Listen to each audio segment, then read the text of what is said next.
Mr. Speaker, I'd like to interrogate the maker of the amendment. The gentleman has indicated he will stand for interrogation. You may proceed, sir. Thank you, Mr. Speaker.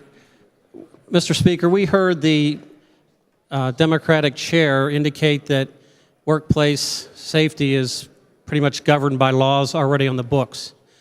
Would it be fair for me to make the assumption that really one of the things that this amendment is doing is making it certain that there's legislative intent saying that we want to make sure that the workplace continues to remain safe? After all, we have passed a lot of workplace drug laws in Pennsylvania. Would you please comment on that for me, sir? Yes, thank you, Mr. Speaker. The gentleman is correct. The amendment is drafted, clarifies something that's very murky in law, in science, in regards to THC. Again, the level of THC in your body does not indicate whether or not you are intoxicated. So the mere presence of it being in your body today is what allows employers to protect their employees. And as the gentleman, the chair of the minority chair had mentioned, that this is somehow protected in existing law is simply just is not true.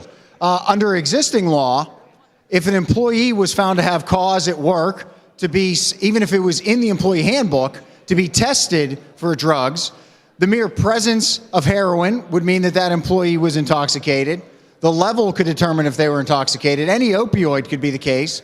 Under current law, if there was THC present in their body, that employee could be removed from the workplace. Mr. Speaker, if Senate Bill 3 passes as is without this amendment, and someone in the future there was cause and THC was found to be present in their body, the employee could just claim that they had administered the medical marijuana at a time prior and they were not under influence, and then that employer has no recourse for what to do. They have no ability to protect their other employees, because if they then would remove that employee from work, it would put that employer in a position of having unfair work practices, treating employees differently than others.